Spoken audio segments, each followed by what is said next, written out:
27절부터 31절까지 말씀 우리 교독하며 읽겠습니다. 예수께서 그곳을 떠나 길을 가시는데 눈먼 두 사람이 예수를 따라오면서 소리 질렀습니다. 다윗의 자손이여, 우리에게 자비를 베풀어 주소서. 예수께서 어떤 집으로 들어가시자 눈먼 사람들도 따라 들어갔습니다. 예수께서 그들에게 물으셨습니다. 내가 너희를 보게 할 수 있다고 믿느냐? 그들이 예수께 대답했습니다. 그렇습니다, 주님. 그러자 예수께서는 그들의 눈을 만지시며 말씀하셨습니다. 너희 믿음대로 되라. 그러자 그들의 눈이 열렸습니다. 예수께서는 엄히 당부하셨습니다. 이 일을 아무도 모르게 하라. 그러나 그들은 나가서 예수께 대한 소문을 그 지역 온 사방에 퍼뜨렸습니다. 아멘. 예수님의 길은 항상 병자에게 또는 약자에게 다 열려있고 유리한 길입니다. 계획적이고 때로는 의도적이기도 하죠. 그래서 사실은 굉장히 갈급한 영혼, 갈급한 사람들이 예수님을 찾게 되어 있습니다. 삭개오의 말씀대로 잘 알고 계시지만 성경에 보면 누가복음 19장 삭개오의 이야기에 보면 정확하게 이렇게 기록되어 있습니다. 삭개오가 예수님께서 그 길로 오실 줄 알고 뽕나무에 올라갔더라 이렇게 되어 있습니다. 그래서 왠지 삭개오가 신비하게 보이기도 하죠. 예수님이 그리 오실 줄 알고 뽕나무에 올라갔더라. 그런데 사실 좀 곰곰이 생각하며 여러 번 반복해서 읽다 보면 이런 질문을 하게 됩니다. 삭개오에게 그런 능력이 있었을까? 아니면 예수님께서 먼저 삭개오가 뽕나무에 올라가지 알고 그 길로 가실 것인가? 삭개오가 예수님이 그리 오실 줄 알고 뽕나무에 올라가는 것이 아니라 예수님께서 내가 이 길로 가면 키가 작았던 삭개오가 분명 그 뽕나무로 올라올 것이다 라고 예수님께서 이미 아시고 다른 길이 아니라 바로 그 길을 선택해서 가신 것이죠. 그래서 예수님은 항상 우리들에게 유리하고 또 의도적으로 계획적으로 우리들에게 길을 열어주십니다. 우리 안에 예수님을 만나고자 하는 갈급함이 있다면 언제든지 예수님은 항상 쉽게 예수님을 만날 수 있도록 길을 열어주신다라고 하는 것이죠. 그러나 우리가 예수님에 대해서 하나 알아야 될 것은 그렇다고 해서 예수님께서 강제적으로 너 이리 와 앉아 해서 끌어당겨서 앉히는 그런 분이 아니십니다. 왜냐하면 하나님은 인격적인 분이시기 때문에 하나님께 갈 수 있는 길을 열어놓으시긴 하시지만 그러나 강제적으로 우리에게 이리 오게끔 해서 앉히는 그런 억지스러운 분은 아니다라고 하는 말씀이죠. 오늘 예수님을 찾기 위해서 시간을 내어 예수님을 만나는 여러분 되기를 간절히 원합니다. 우리의 신앙을 돌아보면 하나님을 예수님을 만나기 위해서 많은 노력을 하죠. 그렇다 그래서 한 시간 기도했으니 됐다 하고 만족하는 사람이 아니라 날마다 매일매일 순간마다 기도할 수 있는 상황이 되어야 되죠. 오늘 예배했으니까 됐어가 아니라 날마다 주 앞에 예배하고 주님을 만나기 위해서 갈급한 마음을 가져야 되는 것이 우리의 신앙입니다. 그래서 하나님을 만나기 위한 시간, 하나님을 만나기 위한 공간을 만들어 놓아야 하는 것이죠. 여러분에게 한번 질문해 볼까요? 하나님을 만나기 위해서 내가 일정하게 날마다 만들어 놓은 시간이 있는가? 아니면 예수님을 만나기 위해서 정말 독대하며 만나기 위해서 만날 공간, 골방의 장소가 있느냐라고 하는 것이죠. 안타깝게도 우리는 인식하지 못하지만 사실은 우리보다 예수님이 먼저 기다리신다는 것입니다. 여러분이 큐티를 하기 위해서 큐티책을 펴시지만 여러분보다 먼저, 저와 여러분보다 먼저 예수님은 큐티책을 펴고 그리고 성경책을 펴시고 그리고 우리를 기다리세요. 우리가 앉으면 줄 걸 것까지 예수님이 펜을 들고 어디에 줄 그어야 될지도 다 기다리고 계시죠. 그런데 안타깝게 사실은 우리의 마음은 다른 데 가 있을 때가 많죠. 오늘 이 저녁 기도하고자 우리가 앉았지만 사실은 예수님을 모시고 왔는가도 한번 생각해 봐야 합니다. 이상하게 들릴 수도 있겠죠. 아니 내가 기도하러 왔는데 그러면 당연히 예수님을 모시고 오지라는 그런 답을 하실 수도 있습니다. 그러나 더 정확히 따지면 오늘 여기 올 때 우리의 마음은 내 기도를 들어주시는, 내 기도에 관심이 있다고 하는 것이죠. 하나님은 누구신가? 하나님은 내가 원하는 기도에 응답하시는 분. 그래서 우리는 하나님이 내 기도에 응답하실까 아닐까에 대한 그 기도에만 관심이 있다고 하는 것이죠. 실제 기도는, 기도에 대한 정확한 정의는 하나님의 음성을 듣는 것입니다. 그리고 그 들려진 음성대로 살아가는 것이 기도의 삶이죠. 그래서 내가 기도하는 시간보다 하나님의 음성을 듣기 위해서 시간을 들여야 되는 것이 더 기도에 많은 시간을 투자해야 되는 것입니다. 우리 가끔 우울증에 걸리기도 하죠. 또 우울증 걸리신 분을 만나 뵙기도 합니다. 그리고 상담이 올 때 우울증에 걸린 것 같습니다 라고 그렇게 많은 분들이 말을 합니다. 그러나 때로 또 우리의 상황을 가만히 보면 빵에 버터 바르듯 살짝 우리의 삶을 스쳐 지나가는 것이 우울증이기도 합니다. 왠지 외롭고 왠지 슬퍼지고 왠지 힘만 들기도 하고 죽을 것 같은 그런 우울증이 알게 모르게 싹 스쳐 지나가 때로는 힘들 때도 참으로 많죠. 그런데 그런 질문을 하게 되죠. 그런 우울증이 우리에게 왜 올까? 왜 우리가 우울증에 걸릴까라고 하는 것입니다. 이렇게 대답할 수도 있겠죠. 일이 잘 안 풀려서 그럴까? 아니면 고민이 많아서, 근심이 많아서 그럴까? 아니면 몸이 너무 힘드니까 그럴까? 이렇게 대답할 수도 있습니다. 그런데 우울증을 가만히 좀 들여다보며 정확한 정의를 따진다면 내 마음에 있는 능력과 외부에서 불어닥치는 능력의 크기, 외부에서 나를 향하여서 오는 그 능력의 크기의 차가 바로 우울증입니다. 이런 분들이 우울증 걸렸다는 얘기는 잘 못 들은 것 같아요. 목사님 장사가 너무 잘 됩니다. 돈이 막 쌓이는 소리가 들립니다. 비행기 타고 다니면서 외국에 막 다니면서 1년에 한 반 정도는 해외에 나가서 그렇게 여행을 즐깁니다. 막 이런 분들이 나 우울증 걸렸어요. 이런 얘기는 잘 못 들은 것 같아요. 목사님 돈이 막 쌓이는 소리가 들리는데 우울증 걸렸어요. 이런 얘기는 못 들은 것 같아요. 반대로 열심히 하지만 그러나 그만큼의 장사가 잘 안 되고 힘들고 고민되고 때로는 욕심 때문에 내가 원했던 것이 잘 이루어지지 않아서 길을 잃어버린 사람들, 일하는 것에 큰 재미를 못 느끼고 늘 반복되는 일상 때문에 내 마음속에 그런 근심, 내가 이렇게 살아도 되는가 하는 그런 생각 때문에 우울증에 걸릴 때가 참 많죠. 노력은 하는데 답이 보이지 않는 그런 상황들. 혹시 여기에 그러신 분 계시지 않습니까? 혹시 계시다면 오늘 말씀을 드리면서 여러분 안에 있는 답답함, 버터 바르듯 살짝 발라진 그런 우울증이 모두 다 여러분을 다 떠나기를 간절히 축원합니다. 오늘 우리의 능력, 우리 안에 능력이 갖추어진다면 외부에서 아무리 거센 파도가 우리 가운데 밀려와도 우리는 그 파도에 휩싸이는 사람이 아니라 그것을 이기며 오히려 감사할 수 있는 사람이 되는 것이죠. 만약에 우리의 삶 속에 능히 어떤 것들도 이기고 그리고 이를 즐겁고 재미나게 할 수 있으며 하루하루 고난이 우리를 기다리지만 그 고난을 잘 이겨낼 수 있는 능력이 우리 가운데 역사한다면 우리는 우울증이 아니라 우리의 입술로 이렇게 고백할 것입니다. 감사합니다. 그래서 감사로 결론을 내는 사람들이 되는 것이죠. 그런데 감사하게도 예수님은 우리들에게 바로 이 예수님의 이름으로 이 능력을 주셨다라고 하는 것입니다.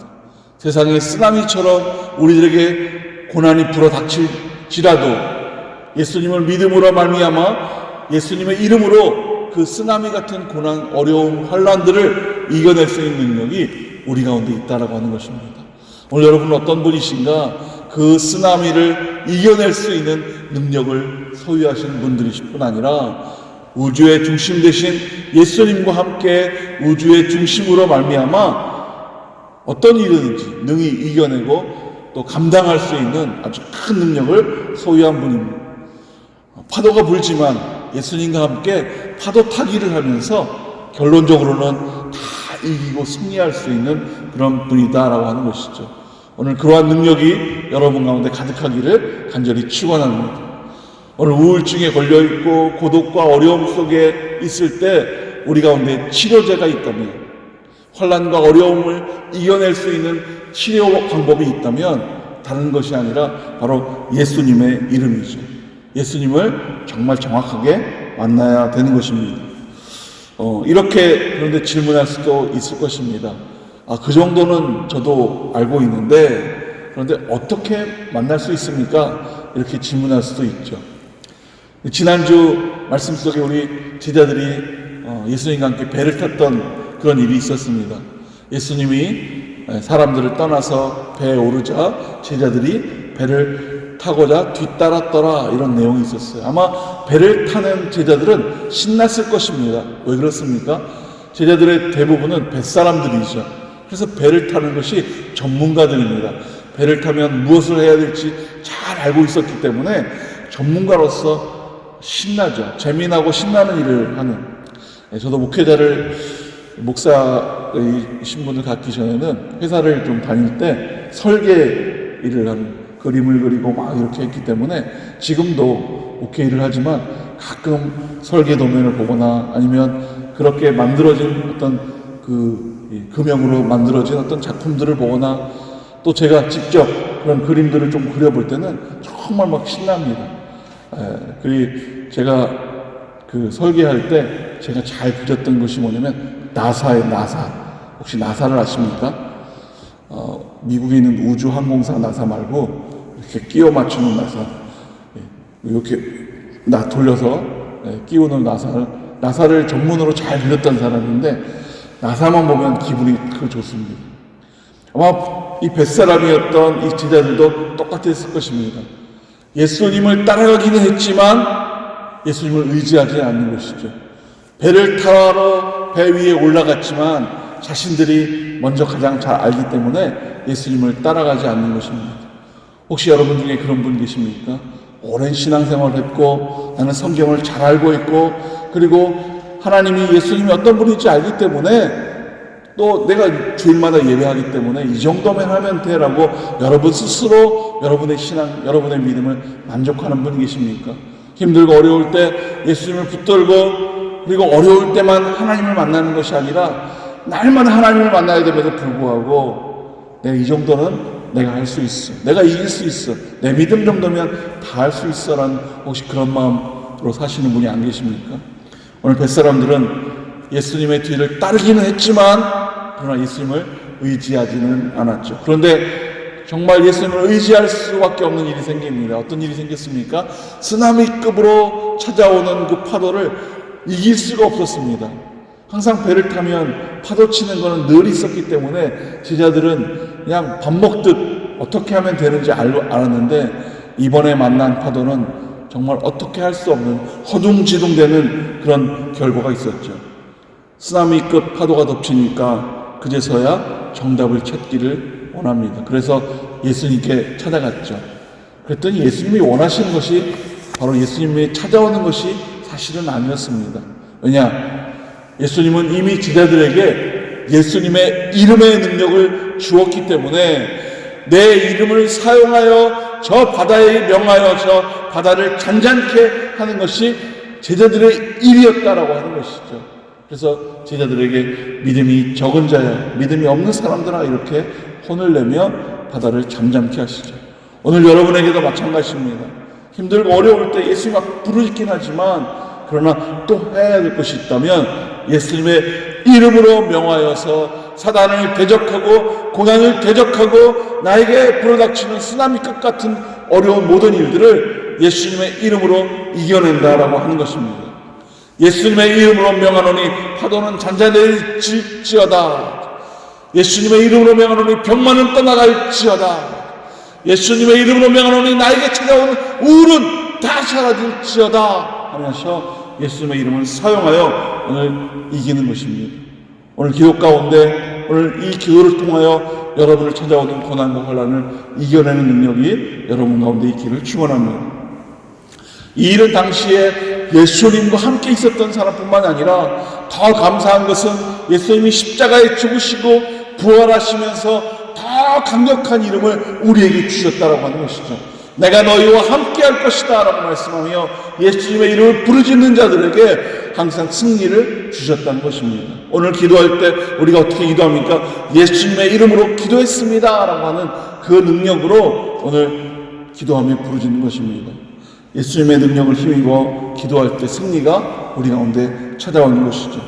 제자들이 허둥댔지만 그럼에도 불구하고 제일 제자들이 잘한 것은 예수님을 찾아가는 것이죠. 배에 승선하며 예수님과 함께하는 것이 잘한 것입니다. 생각지도 못한 고난이 우리에 찾아올 수 있습니다. 생각지도 못한 환난이 우리를 덮칠 수도 있습니다. 어떻게 할 수 없는, 정말 세상에 있는 모든 방법을 동원할지라도 찾을 수 없는 방법이 우리를 찾아올 수 있습니다. 그때 우리가 할 수 있는 일은 어떤 일입니까? 바로 예수님 앞에 서는 일입니다. 본당에 와서 하나님을 만나고자 기도하고 하나님을 부르짖는 일이 오늘 우리의 할 일이죠.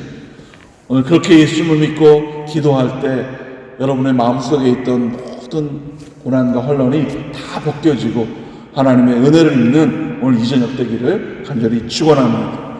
예수님을 만나기 위해서는요, 내 것을 내리고 내 것을 버리고 예수님을 순종해야 됩니다. 예수님을 따라가고 그리고 예수님이 주신 것을 기억하며 능력을 드러내야 하는 것이죠. 그런데 아마 예수님이 지금 현재 여러분에게 그렇다는 것이 아니라 현재 이 시대를 살고 있는, 교회를 다니고 있는 우리들에게 아마 그렇게 말씀하시지 않을까라는 그런 회개가 됩니다. 영상으로 예배드리니까 그렇게 만족한 것 같아? 성경을 그렇게 보지 않고 있는 우리들에게 성경을 읽으라니까 그렇게 성경을 정말 징그럽게 안 읽는, 큐티하라니까 징그럽게 큐티 안 하는구나. 아마 예수님이 아마 우리에게 그렇게 말씀하지 않을까 싶습니다. 우리가 할 일은 성경을 부지런히 읽는 거, 기도하는 거예요.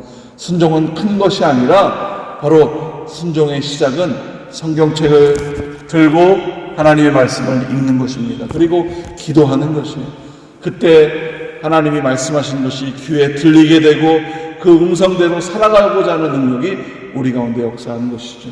오늘 다시 한번 결단해서 하나님의 말씀을 읽고 또 기도를 시작하는 그런 여러분 되기를 간절히 원합니다. 오늘 내 안에 계신 예수님, 그 능력으로 우리가 살아갈 때 외부에서 아무리 큰 쓰나미보다 더 쓰나미의 몇 배가 되는 일이 나에게 불어닥친다 할지라도 지금 저와 여러분 안에 누가 계십니까? 예수님이 살아계십니다. 그 능력이 있는 예수님이, 살아계신 예수님이 아무리 큰 것이 나에게 찾아온다 할지라도 내가 그것을 이기게 할 수 있다라는 마음으로 예수님이 내 안에 계신다라고 하는 것이죠. 이것이 믿음입니다. 내 안에 계신 예수님이 나에게 찾아오는 그 어떤 것도 다 이길 수 있는 능력을 나에게 주실 것이다. 오늘 우리가 이러한 담대함으로 기도하는 것입니다. 그런데 만약 우리가 이러한 마음으로 살지 못한다면 아무리 작은 일일지라도 넘어지게 되고 그리고 어쩌면 지옥으로 빠져들어갈 수 있는 악한 일이 우리 가운데 찾아올 수 있다라고 하는 것입니다. 오늘 여러분 안에 계신 하나님을 만나시고 여러분 안에 있는 하나님으로 말미암아 나에게 불어닥친 고난과 환난과 어려움, 병마들을 어떻게 이겨낼지를 하나님의 음성을 듣는 그런 귀한 저녁 되기를 간절히 원합니다. 오늘 말씀에도 그러한 내용들이 있습니다. 마태복음 9장의 말씀인데요. 오늘은 어떤 이야기일까? 치유하고 고치고 이런 이야기니까요. 비슷할 거야 이렇게 사실은 생각하지만 오늘 이 눈먼 자를 치유하는 이 사건 속에는 아주 놀라운 그런 일들이 숨어 있다고 하는 것입니다. 마태의 장점은 유대인으로서 마태가 예수님께서 만왕의 왕이시고 예수님께서 구원자이신 메시아임을 드러낼 뿐 아니라 강력하게 주장하는 것이죠. 베드로가 항상 주장하는 것은 예수님은 하나님의 아들이다라는 것을 늘 주장합니다. 그래서 마태복음을 혹시 읽고 계신 분이 계시다면, 마태복음을 읽기로 결정한 분이 계시다면 마태복음을 읽으며 발견해야 될 것은 예수님은 메시아, 예수님은 하나님의 아들이심을 확실하게 발견하실 수 있으셔야 됩니다.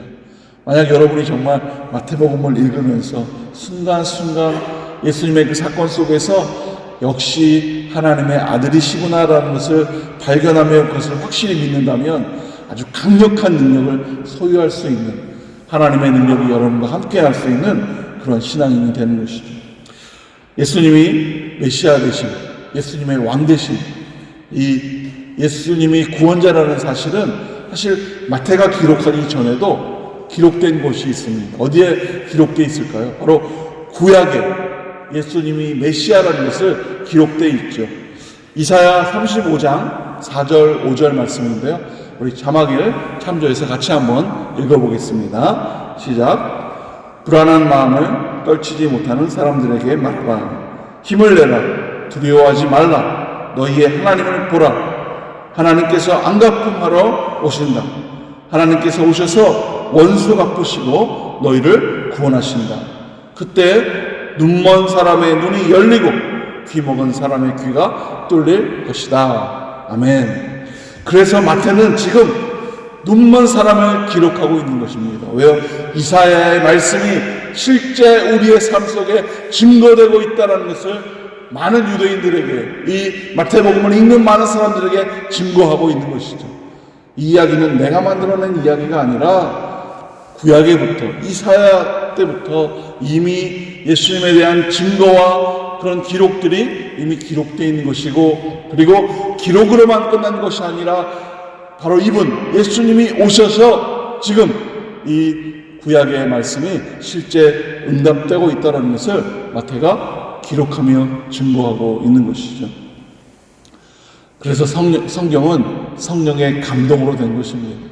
마태가 생각하고 마치 본 것처럼 쓴 것이 아니라 실제 구약 때부터 기록되어 있는 말씀들이 지금 증거되어진 것을 바로 기록자들이 발견하고 보며, 그리고 성령의 감동에 의해서 쓴 것이죠. 여러분도 마찬가지입니다. 항상 예배하고 찬양하고 성경을 읽고 말씀을 읽고 기도하고 이럴 때 성령의 감동으로 말미암아 내가 지금 어떤 삶을 살아야 되는지, 어떤 능력을 가져야 되고 어떤 마음을 가져야 될 뿐 아니라 하나님이 여러분의 길을 보여주십니다. 이 일을 해야 되고 이런 일을 준비해야 되고 앞으로 이런 일을 할 것이다라는 것을 우리 가운데 환상으로, 기도 가운데, 꿈 가운데 우리에게 보여주시고 우리의 눈이 열려지는 놀라운 역사가 있게 되는 것입니다. 오늘 저녁 기도하시며 우리의 모든 것을 하나님 앞에 드려서 오늘 여러분이 나아갈 길, 그리고 여러분이 취해야 될 행동과 태도들이 오늘 하나님으로 인하여 보여지고 밝히 증거되는 놀라운 역사가 있기를 원합니다. 그런데 가끔 우리는 주춤거리죠. 왜 주춤거릴까요? 왜 주춤거리냐면 기도할 때도 그럴 때가 있어요. 내가 너무 강력하게 기도할 때 하나님께서 너는 지금부터 아프리카 선교사로 가라 그럴까봐 기도를 못 하시는 분도 계시죠. 막 기도했다 괜히 선교사로 갈까봐 막 이렇게. 사실은 저도 그래서 세게 기도를 안 하고 있는데, 우리가 기도할 때 내가 원하는 것과 하나님이 원하는 것이 다를 때가 있다라고 하는 것이죠. 우리는 고난 가운데, 환난 가운데 잘 이겨내고 내 기도가 정말 응답되기를 원하는 마음으로 열심히 기도하지만 사실은 하나님이 원하는, 예수님이 나에게 원하는 것이 내 마음과 다르다고 하는 것이죠. 여러분이 원하는 것은 어떤 것을 원하십니까? 아마 물론 여러분이 그렇다는 것이 아니라 아마 대부분의 신앙인들이 그러지 않을까 싶습니다. 조금 편한 것, 잘 되는 것, 그리고 내가 원하고 바라는 것들이 소문나는 그런 것들이 우리 신앙인의 기도가 아닐까 싶어요. 조금 더 편리한, 조금 더 잘 되는, 뭔가 누구보다 조금 더 넘치는 그런 은혜를 구하는 이런 기도를 했으면 좋겠습니다. 하나님, 고통이 내게 찾아오기를 원합니다. 환난이 내게 찾아오기 원합니다. 그러나 하나님, 환난만, 고통만 찾아오는 것이 아니라 환난과 고통을 이겨낼 수 있는 능력을 내게 주셔서 그 능력의 주인 되신 예수님이 나를 통하여 증거되는 역사가 있기를 원합니다. 라는 그런 기도. 그런 기도를 통하여서 정말 살아계신 하나님이 나를 통하여 증거되는 그러한 일들이 우리 가운데 드러나기를 원합니다. 하나님, 고통을 원하지 않습니다. 환난을 원하지 않습니다. 내게 찾아오는 고통과 환난을 다 막아주십시오. 이것이 아니라 세상을 살다 보면 고통도 찾아올 수 있고 환난도 찾아올 수 있죠. 어려움도 있습니다. 예수님이 하라 그래서 내가 다 나누어주고 했더니 결과적으로는 내가 너무 고통입니다. 그러나 이 고통으로만 살게 마시고 하나님이 이 고통을 감사로 능히 이길 수 있는 능력을 나에게 주셔서 하나님의 살아계심을 증거할 수 있도록 인도하여 주시옵소서. 어쩜 가장 하나님이 원하는 기도가 이런 기도가 아닐까라는 생각이 듭니다. 제가 목사가 되면서 제가 부사수로 사수로 모셨던 그런 목사님이 계셨어요. 나이는 제가 좀 많겠고 또 당시에 결혼을 제가 했는데 제 사수 목사님은 총각 목사님이세요. 그래서 이제 결혼을 막 앞두고 결혼을 하면서 결혼할 자매를 막 찾고 있었던 그런 상황 속에서 같이 사역하던 그런 자매가 좀 나이 차이가 조금 있었지만 그 자매님이 눈에 들어오고 마음이 가고 그래서 그 자매에게 한번 목사님의 마음을 이렇게 좀 드러내고자 고백하려고 그렇게 결단을 하려던 그때였어요. 근데 그때 어떤 일이 생겼냐면 이름만 대면 알 수 있는 아주 큰 교회, 정말 대한민국에서 뭐 손꼽을 만큼의 큰 교회 목사님의 외동딸인데 뭐 흐지부지한 것도 아니고 뭐 대학의 피아노과를 나와서 아주 이름 있는 그런 외동딸이었어요. 근데 그 외동딸하고 만나라고 선은 옛날 말인가요? 네, 소개팅이 들어왔어요. 그래서 그 자매를 만나는 일이 생겼어요. 그래서 이 목사님이 고민을 했어요.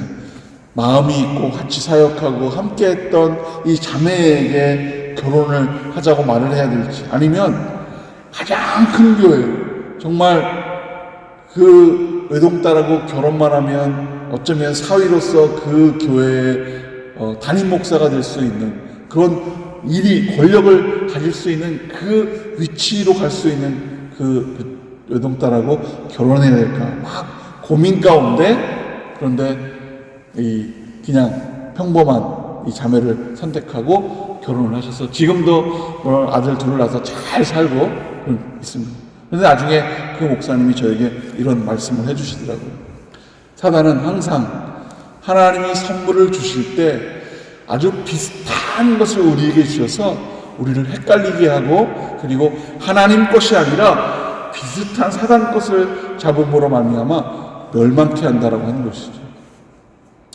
한 번도 소개팅 선이 들어오지 않았었는데, 그런데 마음을 결정하니까 정말 아주 큰 교회에서 헷갈릴 만큼, 어디로 가야 될지 헷갈릴 만큼 그런 자리에 선이 들어와서 헷갈렸다라고 하는 것이죠. 우리에게도 마찬가지입니다. 우리가 욕심내고 우리의 것을 드러낼 때 하나님이 우리에게 원하는 것보다 더 큰 것이 눈에 보이므로 헷갈리게 되고 어디로 가야 될지 갈팡질팡 할 때가 많죠. 그래서 하나님이 원하시는 것이 무엇인지 우리는 알아서 여기에 용기를 내야 되는 것입니다. 마태는 오늘 이 눈먼 자 이야기를 하면서 눈먼 자가 치유되는 것을 우리에게 설명하는데, 사실은 여기에는 생각해보면 몇 가지 궁금한 질문들이 먼저 생깁니다. 왜냐? 오늘 성경을 읽다 보면 예수님께서 자리를 피하시죠. 예수님께서 눈먼 사람들이 예수님 좀 도와주십시오 라고 할 때 예수님은 본체 만체하고 그냥 사라져버립니다. 우리 27절, 28절 말씀 같이 한번 어떤 장면이 있었는지 한번 확인하겠습니다. 읽으면서 시작. 예수께서 그것을 떠나 길을 가시는데 눈먼 두 사람이 예수를 따라오면서 소리 질렀습니다. 다윗의 자손이여 우리에게 자비를 베풀어 주소서. 예수께서 어떤 집으로 들어가시자 눈먼 사람들도 따라 들어갔습니다. 예수께서 그들에게 물으셨습니다. 내가 너희를 보게 할 수 있다고 믿느냐? 그들이 예수께서 대답했습니다. 그렇습니다, 주님. 눈먼 사람이 지금 부르고 있습니다. 여러분 같았으면 어떻게 반응하시겠어요? 아마 신앙인이 아닐지라도 눈먼 사람들이 제가 지금 길을 가는데 눈이 안 보이니까 길을 좀 주세요, 좀 도와주세요 하면 누구든지 제일 먼저 도와줄 수 있는 마음이 우리의 마음이죠. 그런데 예수님은 분명히 예수님을 부르고 있음에도 불구하고 집으로 그냥 들어가셨다라고 하는 것이죠. 그랬더니 정말 신기하게 눈먼 사람들이 집으로 따라 들어갔다라고 마태가 기록하고 있습니다. 왜 그럴까요? 왜 예수님께서는 이 눈먼 사람들을 도와주지 않으셨을까? 아마 정상적이라면 제가 성경 구절을 한번 다시 만들어 봤는데 혹시 이렇게 원래는 돼야 되지 않을까 싶어요. 다윗의 자손이여 우리에게 자비를 베풀어 주소서 하니 예수께서 그들이 있는 곳으로 다가가 불쌍히 여기시며 즉시 치유하셨더라. 이렇게 해야 우리는 역시 예수님이구나 하셨을 텐데 오늘 성경을 보니까 그렇지 않다라고 하는 것이죠. 오늘 즉시 만나 주셔서 치유하는 것이 정상인데 그렇지 않다. 왜 이런 일이 벌어졌을까? 아마 예수님께서 이들의 믿음을 보기 위해서 집에 따라 들어오나 안 들어오나 확인하기 위해서 이 사람들의 갈급함이 어느 정도일까를 파악하시려고 그런 일을 벌이셨을까? 이렇게 상상할 수도 있겠죠. 그러나 사실 답은 아주 가까이에 있습니다. 저도 이렇게 생각하면서 오늘 구절을 여러 번 읽다 보니까 보여지는 구절이 30절입니다. 30절 말씀을 우리 자막을 참조해서 같이 한번 읽어보겠습니다. 시작. 그러자 그들의 눈이 열렸습니다. 예수께서는 엄히 당부하셨습니다. 이 일을 아무도 모르게 하라. 여기에 비밀이 숨어 있다는 것이죠. 아무도 모르게 하라라고 하는 것이죠. 예수님은 아무도 모르게 하기 위해서 그래서 집으로 들어가신 것입니다. 그랬더니 정말 자연스럽게 갈급함을 가지고 있었던 눈먼 사람들이 예수님을 따라 들어와서 사람들의 눈을 피할 수가 있었죠. 그래서 예수님이 그들의 눈을 만지시면서 치유하는 역사가 일어났습니다. 이 말은 무슨 말인가? 예수님이 계속 치유하시고 고치시고 이런 일로 인하여 예수님을 오해하는 사람들이 생겼습니다. 예수님을 대하는 태도죠. 사실 우리도 그렇습니다. 예수님을 만나면 예수님에 대한 그런 마음이죠. 제가 여러분에게 한번 질문을 해볼까요? 왜 예수님을 믿으십니까? 왜 예수님이 좋으십니까? 목사님이 좋아라고 하니까 좋아합니다 이렇게 대답하실 분은 없으시겠지만 왜 예수님을 믿으세요? 왜 예수님을 좋아하십니까? 병자를 치유하니까, 파도를 잔잔케 하는 능력이 있으셔서, 그리고 혈루증을 고치기 때문에, 아니 집에 들어가지도 않고 멀리서 말씀만으로도 종의 그 병을 고치는 능력이 있는 분이기 때문에, 그래서 내가 기도하면 하나님이 응답해 주실 줄 알고 내가 필요한 것을 채워주시기 때문에, 이 땅에서 큰 고생하지 않도록 하나님의 은혜를 부어주시기 때문에 그래서 하나님을 믿으십니까? 그래서 하나님 혹시 좋아하십니까? 하나님을 믿으면 나한테 고난이 오지 않고, 하나님을 믿으면 나한테 환난이 도망가기 때문에 하나님을 믿으십니까? 그것이 우리가 예수님께 바라는 바람이죠. 그런데 사실은 예수님은 좀 다른 방향의 바람을 가지고 계셨어요. 계속 고치고 치유하고 그리고 복음의 말씀을 선포하고 다니니까 사람들이 예수님을 메시아인 줄은 아는데, 그런데 정치적 메시아로 알고 있었습니다. 정치적 메시아는 무엇입니까? 로마를 정복해서 로마로부터 해방시켜 주실, 이스라엘의 모든 유대인들을 로마로부터 해방시켜 주실 정치적인 메시아로 오해하고 있다고 하는 것이죠. 그래서 예수님은 자꾸만 정치적인 메시아로 이렇게 드러나는 것이 그래서 거북했습니다. 그래서 병자들을 치유하고 눈먼 자를 치유하지만 그러나 사람들에게 아직은 알리지 마라 라고 그렇게 말씀하신 것이죠. 예수님이 이 땅에 왜 오셨습니까? 왜 이 땅에 오셨습니까? 구원자로 이 땅에 오신 것이죠. 오늘 내가 기도하는 것도 물론 응답해 주셔서 감사하지만 우리가 정말로 감사할 것은 하나님이 나를 구원해 주셨다는 것을 감사한 마음으로 살아야 되는 것입니다.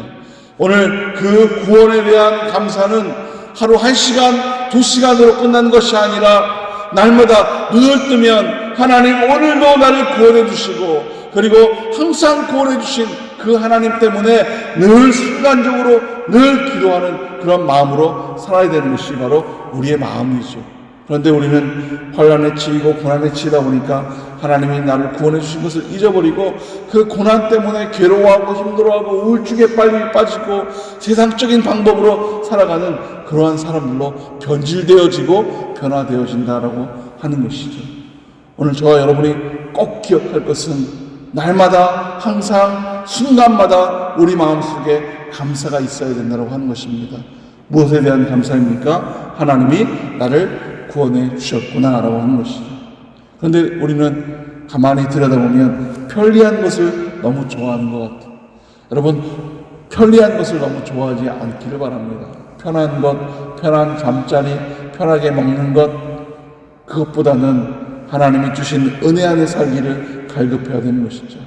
그리고 세상적인 권력을 갖고 세상적인 명예를 갖는 것이 아니라 하나님이 주신 그 주어진 일의 사명을 감당하며, 하나님이 나를 여기에 왜 부르셨는가, 하나님 나에게 이 일을 왜 시켰는가, 이 고난을 나에게 왜 주셨는가, 이 자녀를 나에게 왜 맡기셨는가 라고 하는 것이죠.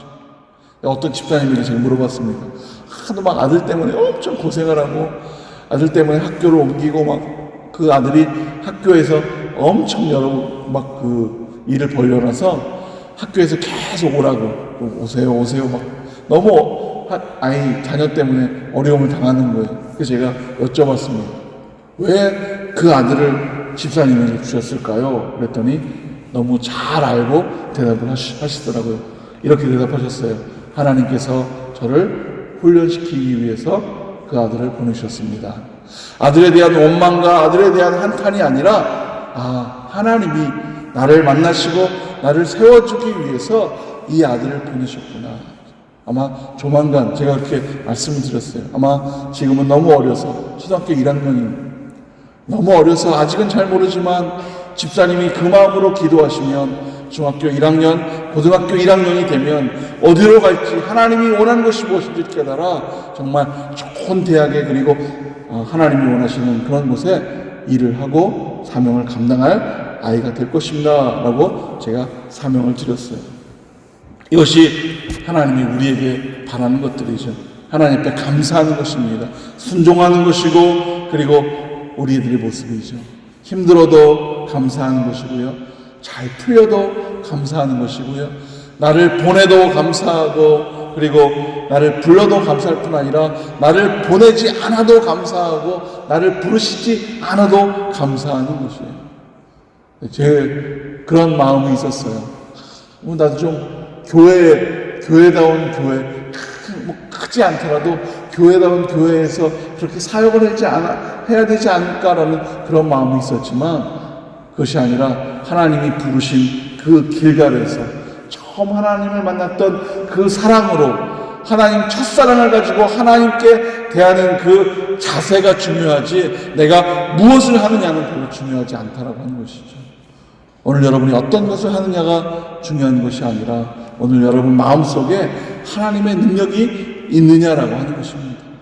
그 하나님의 능력, 하나님의 은혜가 여러분 마음속에 있다면 오늘 불어닥친 일, 길을 잃고 방황하는 그런 상황들, 거기에서 곧 벗어나 정말 하나님이 원하는 일들을 감당할 수 있을 것입니다. 찬양 중에 그런 찬양이 있죠. 아까 우리 불렀는데 송명희 시인이 뇌성마비였는데 하나님을 만나면서 오늘 이 시인을 썼었죠. 나 가진 재물 없으나, 나 남이 가진 지식 없으나, 나 남에게 있는 건강 있지 않으나, 나 남이 없는 건 있는데, 어떤 것이냐면 남이 못 본 것을 보는, 영적으로 보는, 남이 듣지 못한 음성, 하나님의 음성을 듣는 능력이 있는 것이고요. 그리고 남이 보지 못한 사랑을, 구원의 확신 속에서 하나님에 대한 감사가 넘치는 것이죠. 그래서 이렇게 고백하죠. 나 남이 모르는 것 깨달았네. 공평하신 하나님이 남이 가진 것은 없지만 공평하신 하나님이 남이 없는 것을 갖게 하셨네. 그런데 이 송명희 시인에 대해서 이렇게 좀 읽다 보면 송명희 시인이 학창 시절에는 엄청 방황을 했습니다. 어느 날 집회를 가서 하나님의 음성을 듣고 하나님이 나를 믿기를 원하느냐, 나를 믿느냐라는 그 음성 속에서 회개가 시작되며 하나님을 이렇게 깊이 감사로 만납니다. 그래서 제가 그것을 보면서 깨닫는 것이 있어요. 한번 따라할까요? 하나님과의 만남의 시작은 회개입니다.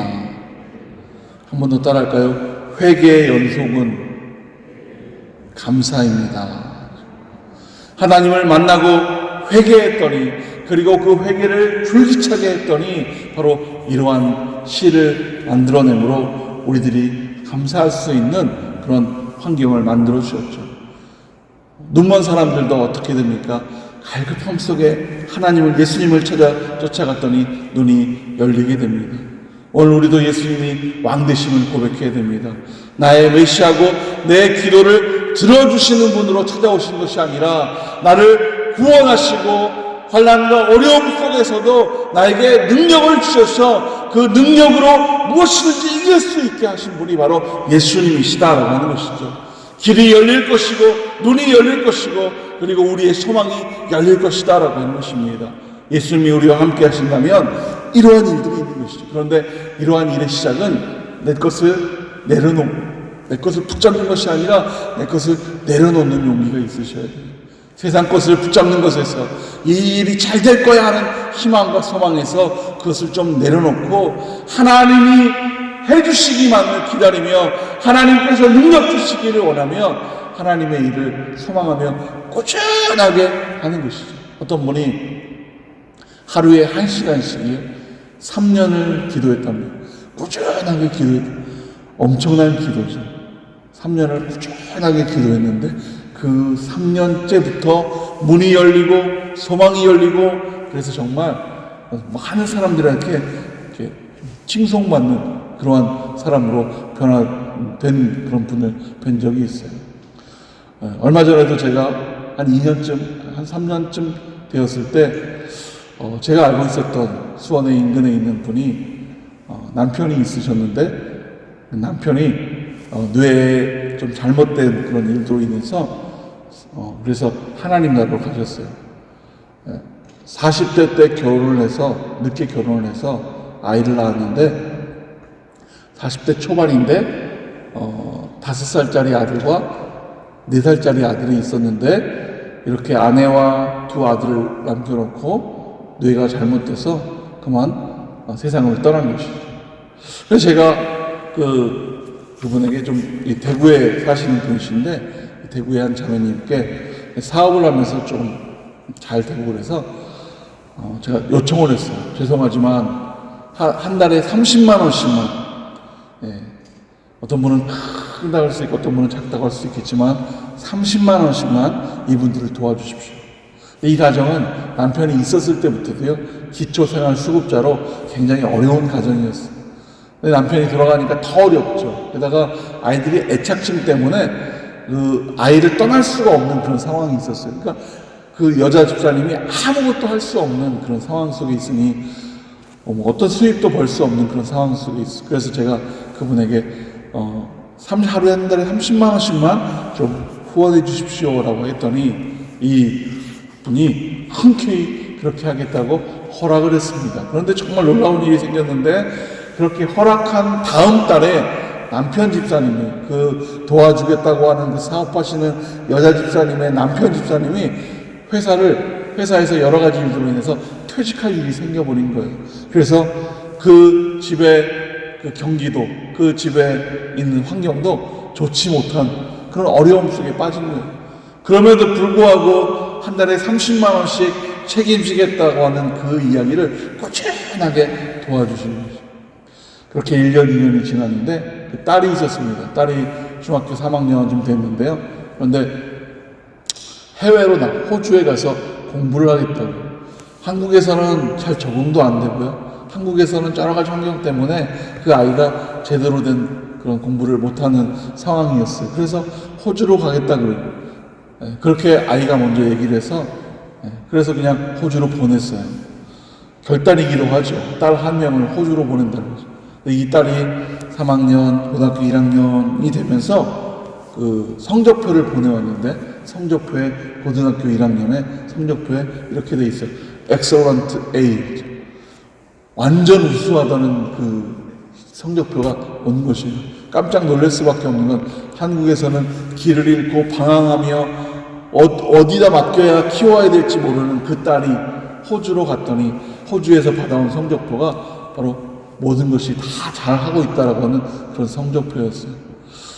하나님의 도우심이죠. 그런데 더욱 놀라운 것은 이 딸이 기숙하는 기숙사에 함께 쓰는 방의 그 룸메이트가 바로 하나님을 믿는 그리스도인 언니였는데 2살 정도 많은 언니였는데 이 언니가 찬양을 좋아해서 날마다 찬양을 틀고 찬양을 좋아하고 결국은 이 룸메이트 동생을 데리고 교회에 나가서 하나님을 영접케 하시고 그리고 예수님 그리스도인이 될 수 있도록 도와주는 그런 사건이 생긴 거예요.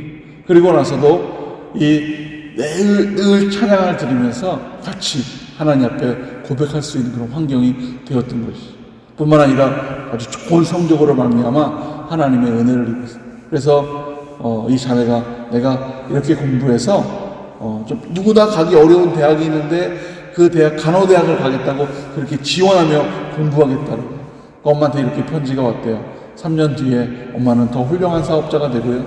저도 3년 뒤에 아무도 갈 수 없는 그런 간호대학에 가서 훌륭한 간호사가 되겠습니다. 그리고 끝에 하나님의 그런 이름으로 그런 건강할 그런 글들을 보내서 정말 믿음의 사람으로 다시 태어나는 그런 놀라운 은혜를 간증하시더라고요. 제가 그 이야기를 들으면서 너무 감사했어요. 제가 도와주십시오 할 때 어려움 속에서도 흔쾌히 하나님 앞에 자신을 드렸던 그런 시간들 하나님은 반드시 기억하시고요. 그리고 그 시간 안에 더 큰 은혜를 부어주신다라고 하는 것이죠. 혹시 여러분 가운데도 어려움 가운데 있습니까? 내 기도가 중요하지만 내 기도가 중요한 것이 아니라 오늘 하나님은 나를 왜 세우셨는가? 왜 보냈는가? 오늘 이 자리에 왜 있어야 되는가? 내가 무엇을 해야 되는가? 그것을 오늘 하나님이 답해 주실 것입니다. 그때 우리의 길이 열리고 눈이 열리고 상황이 열리고 우리의 신앙과 복음이 열려서 하나님이 원하는 사람들이 되는 것이죠. 여러분 모두에게 오늘 그러한 축복이 있는 저녁 되기를 간절히 축원합니다. 우리가 예수님과 싸우는 것이 아니라 내 것을 좀 내어놓는 것이죠.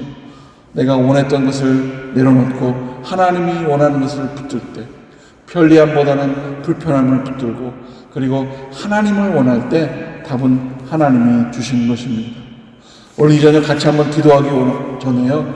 아까 우리 불렀던 나 가진 재물 없으나 성명의 시인의 그런 마음으로 같이 한번 불렀으면 좋겠어요. 정말 아무것도 가진 것이 없었습니다. 그런데 저희 아버지가 돌아가시고 어머니가 돌아가시는데 해드릴 게 없었는데 정말 하나님의 은혜로 정말 그 어려운 일을 다 치고 나니까 제 입에서도 그런 말밖에 안 나오더라고요. 하늘을 보며 어머니 아버지가 저에게 그렇게 이야기하는 것 같아요. 수고했다 아들아. 이렇게 말하는 것 같지만 제 마음속에는 그런 마음이 들었어요. 하나님 감사합니다. 하나님 감사합니다. 아무것도 없는 제가 큰 일을 정말 부모님이 받았던 어떤 행복보다도 잘 치를 수 있는 그런 시간들을 주셔서 감사합니다.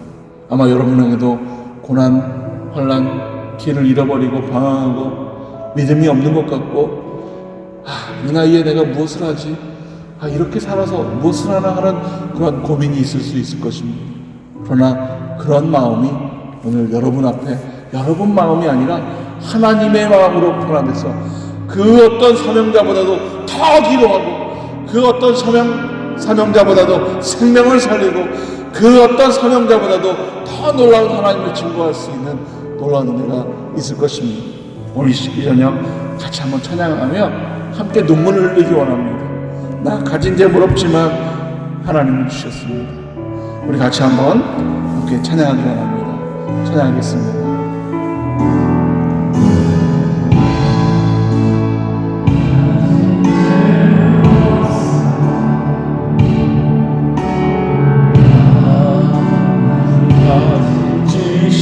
없으나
나 남이 없는 것 없게 하셨네. 우리 한 번 더 고백하기 원합니다. 나 가진 재물 없으나 재물 없으나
공평하신 하나님이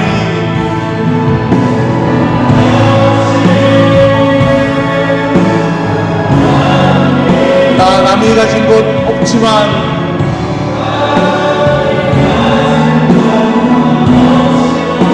공평하신 하나님이